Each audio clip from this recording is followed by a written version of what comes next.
Hello and welcome to the Untriggered Woman Podcast. I'm Mia Vivone, and this podcast is for women who are thoughtful, capable, self aware, and tired. Tired of trying to make sense of why so much effort has not created the change that they have expected. That might be you. Also, tired of sorting through the endless information, opinions, methods, and all the promises about trauma. Tired of doing the work that helps for a moment, but does not seem to reach the deeper patterns shaping their lives. That may be you. If that is you, I want to begin by saying this: you're not behind, you're not failing, you're not broken, and you are not the only woman asking, why do I understand so much and still feel stuck in the same places? I know that question intimately because I live with trauma too. And for more than 22 years, I've worked with women who are intelligent, high functioning, and deeply committed to growth, yet still find themselves caught in emotional reactivity, painful relationship patterns, self doubt, and a sense that their life on the outside does not match their inner experience. This is why this podcast exists, because there's so much conversation about healing, but not enough honest conversation about what that actually takes to create the meaningful change over time.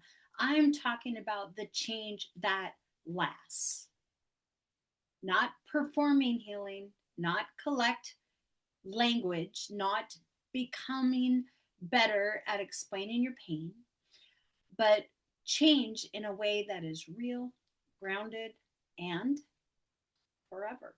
Sounds too good to be true? One of the core truths of my work is this: felt safety for us women who have experienced childhood and relationship trauma, any type of interpersonal trauma. Felt safety is only the beginning. And I want to be very clear about what I mean by that. I don't mean that somatic exercises aren't necessary. I don't mean that the nervous system is not important in regulation or emotional control. I don't mean that safety is small. I don't mean that this regulation is optional, because it's not. It should become a lifestyle. And I don't mean that once a person experiences this felt safety from the inside out, that everything else should just suddenly become easy, because life just doesn't work that way. It's not true, and I'm not pretending that it is. What I mean is that when a woman begins to experience more moments of safety, more steadiness, more capacity, she also begins to notice what is still there, meaning this stuff comes out more when we start to feel some safety. And the temptation to regress back into old patterns is very, very real.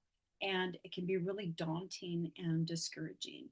These old beliefs, old interpretations, old protective habits, old ways of seeing yourself, other people, and the world, because childhood trauma and relationship trauma, all types of interpersonal trauma, color the way we see everything. And it's not because that you've done anything wrong. And it's because that human beings don't change through one insight, one tool, or one method, or one nervous system experience.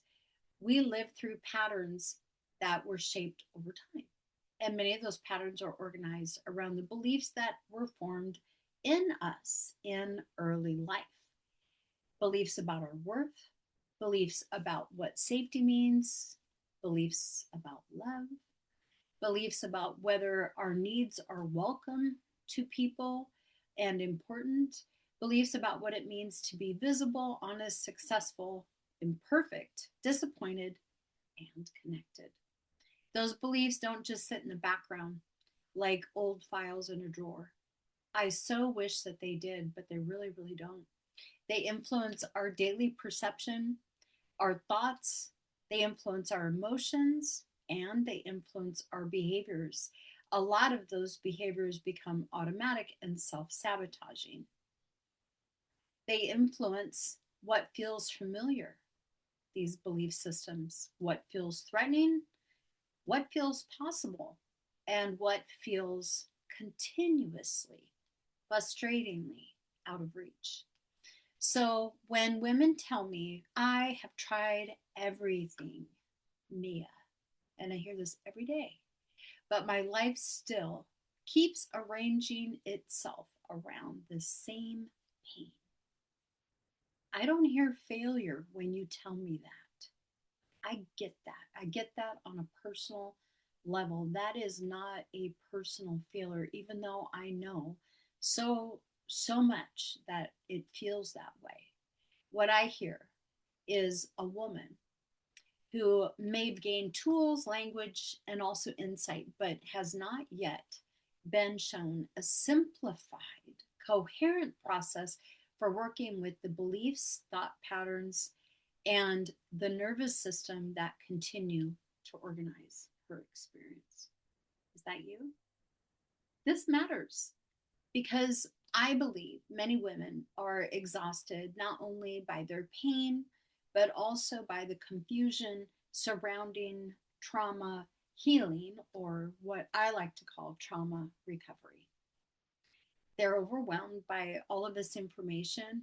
I mean, it's a moneymaker, this healing trauma thing, right? The next course, the next coach, the next exercise, we can be inundated. And there's a lot of women out there that are trying to separate wisdom from the noise. They're trying to figure out what actually works. They're trying everything. And many of them have begun to wonder whether lasting change is even possible for them. And I remember not long ago, I was in that exact space, just ready to give up. After 3 suicide attempts in my life, I studied neuroscience and have applied different cognitive restructuring tools and emotional regulation tools, and have been living in a peace I never knew existed, in a happiness I never dreamed possible, in a love relationship with my husband that I really thought was never within my reach. And this podcast is here to tell you, yes, change is possible. I'm here to tell you that yes, change is possible, because for much of my life, I was labeled as a case, severe case. And it's just not that way anymore. This is not instant perfection. This is not emotional suppression or numbness. And this is not a life where nothing ever hurts, or a life that we don't experience some sort of challenge or loss. And it's not some polished version of healing where you become endlessly calm and never struggle again. That is not nervous system regulation. That is flatline. I don't want that. I'm not interested in those methods to avoid our emotional experiences, because this habit of self abandonment is the same thing we experienced as children or as survivors of toxic relationships, where we were forced to suppress our emotional situations, experience, sensations. I'm not interested in toxic positivity. I'm not interested in turn the other cheek or find the silver lining, or, be grateful in some schools of thought, even though gratitude is a very high vibration, but in my approach, we use it a little differently. Toxic positivity can be a form of escapism. It could also be a form of invalidation, and maybe you've experienced that as a child or in a relationship. I know that I have. And I'm not interested in helping women become more disconnected from themselves in the name of self control. But we all know what that will do. It'll cause it to gather up and then blow, right? That's not what we need to do. What I care about is something more honest, more useful, and believe it or not, more simple. I care about helping women become untriggered. And that might be a bold statement in my title to some people, but I'm here to tell you that there is a way to live exactly that. And to me, untriggered doesn't mean that we never feel activated. And it doesn't mean that we are always composed. It doesn't mean that we have erased our history, because we don't need to, no matter how bad it is. No matter how bad it is, including physical child abuse, sexual molestation, rape, narcissistic abuse, domestic violence. I've survived that all of that, and we don't have to cut that off from ourselves anymore. It means that we become women who are no longer unconsciously ruled by these patterns that we don't understand. It means that we as women can notice what we feel without collapsing into it, without over identifying with it. It means that we can tell the difference between an old conclusion and a present reality. The difference between a cognitive distortion and a real assessment or observation. It means becoming a woman who can pause long enough to become aware of the thought that's shaping the way that we feel. And it means becoming a woman who can challenge that belief instead of automatically obeying it. Can we stay present with ourselves without abandoning ourselves? Oh, that is so difficult when we did not have a caregiver to show us how to do that. It means becoming a woman who can create connection without performing, shrinking, chasing, controlling, and protecting in the old ways. This is what untriggered means. This kind of change takes more than simply calming down. It requires awareness, honesty, learning how to observe our thinking without becoming fused with it. It requires questioning beliefs that once made sense but no longer tell the truth about who we are or what is possible for us now. It requires living by intention. And this is where I believe so many women are ready for more than what they've been given. Because once there is enough safety and enough capacity to become more conscious, the work isn't over. That's where we began making use of the mind in a different way. That is when mindfulness becomes more than noticing, it becomes discernment. And that's when thought awareness becomes more than self-observation, it becomes choice.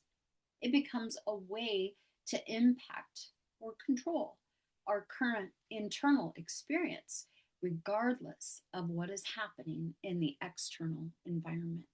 This is a real freedom that I never knew was possible. And this is when this healing becomes more than simple relief or temporary relief. It becomes creation. It becomes fulfilling. It becomes happiness. That is the work that I do through the Untriggered Woman Trauma Transformation System, my signature program. It's not promoting fantasy, not bypassing the complexity. It's not pretending that every woman, their process looks the same, because we really are all different. But what it means is helping women understand the relationship between the nervous system, dysregulation, the beliefs that come, the beliefs that are instilled, the thoughts that are there, the feelings that happen, and finally the behavior that is the result. So they can stop living inside patterns that no longer reflect who they are becoming.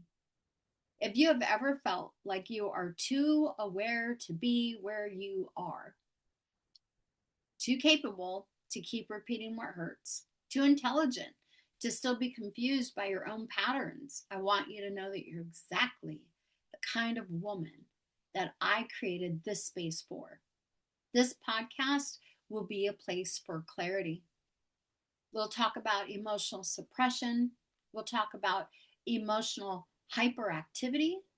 We'll talk about cognitive distortions and how our trauma from the past causes a filter to come over our current perception that affects our interpretation of what is happening, and that can create self-sabotage. We'll talk about mindfulness. We'll talk about limiting beliefs and how they can shape our identity. We'll talk about rewiring, rewriting those beliefs and creating a new authentic self.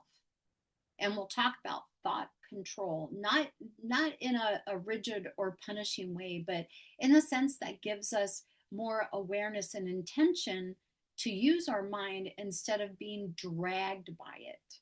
And we'll talk about relationships, self-concept, patterns, perception, and what it actually means to live from a mind that is no longer exclusively organized around survival.